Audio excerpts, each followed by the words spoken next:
Call forth the dark forces of Dad's army.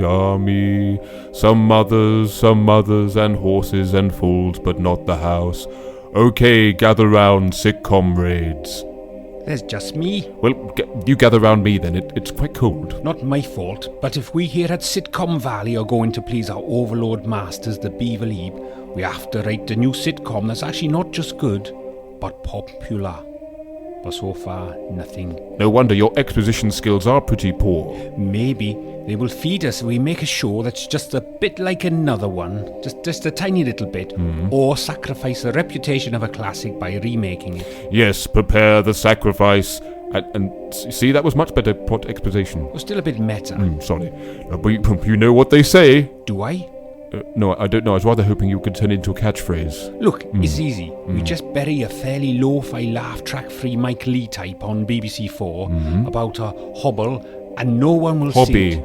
About a hobby. Should say hobby, yes. There you go. I don't know what a hobble is, but maybe you will find out by tuning into BBC 4. About a hobby, Hobby, right? you say. Yes. Is this metal detecting? I shouldn't leave you in charge of the typewriting, should I? I know. And no one will see it, and those who do think that they alone get it, and the critics like it. Or, now hear me out, remake a classic badly, and for some reason, despite it not being really as good as the original, which is being repeated on UK Gold, it managed to get a third series. It seems to defy the gods of ha-ha. Call me cynical. Cynical. We could make a show that's very kind of very ethnic-ish and make it not funny, but not funny enough to cancel, because it's the only show on the Beaver Leap with a full ethnic cast. Now that is very cynical. It's foolproof, because it can't be cancelled because of what I just implied.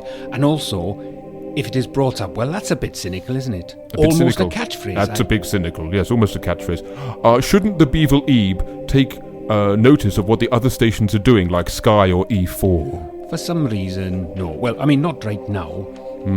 Well, when will they do it? Enjoy your porogari. Yes, maybe in 5 years' time when it's old hat.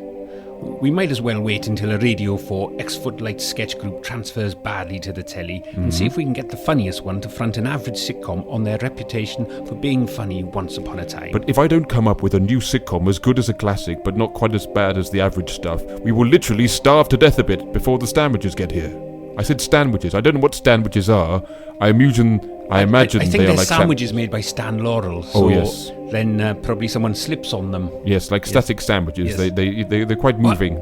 Hang on, I've got an idea. Yes. Why don't they write a sitcom about two comedy writer-performers working on a radio station, say, near Clapham Junction? Oh, I think you've caught a bit of my meta.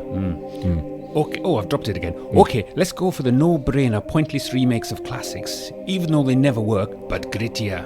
Okay, A Bad Life. Whitesnake. Eh? Like Blackadder, but the opposite. What? Not funny, or anything Vern Atkinson has done since 1989? Mr. Black's Girls. That sounds urban. What's that? Well, it's like the opposite of Mrs. Brown's Boys. What, funny? Not Miranda. Oh, I like the first series. I did have a chest infection at the time and dizzy spells, but it seemed quite funny when I was on the medication. Look, you can't just poo-poo all my ideas because currently we're not in the golden age of sitcoms. There was no golden age. For every Father Ted, there was an On the Up.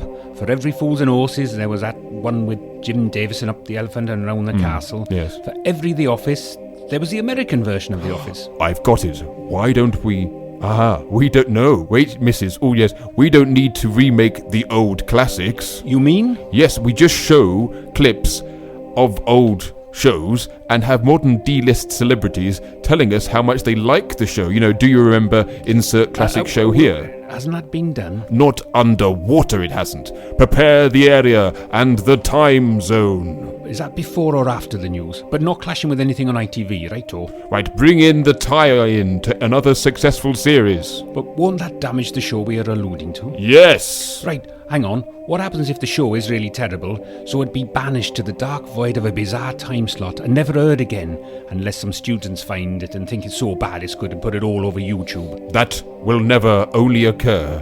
If it does, it will have to contain a David Jason or a recent actor who just seems to be in everything nowadays.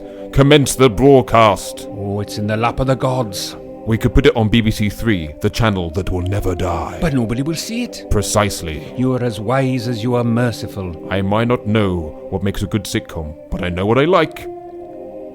And what's that? A good laugh.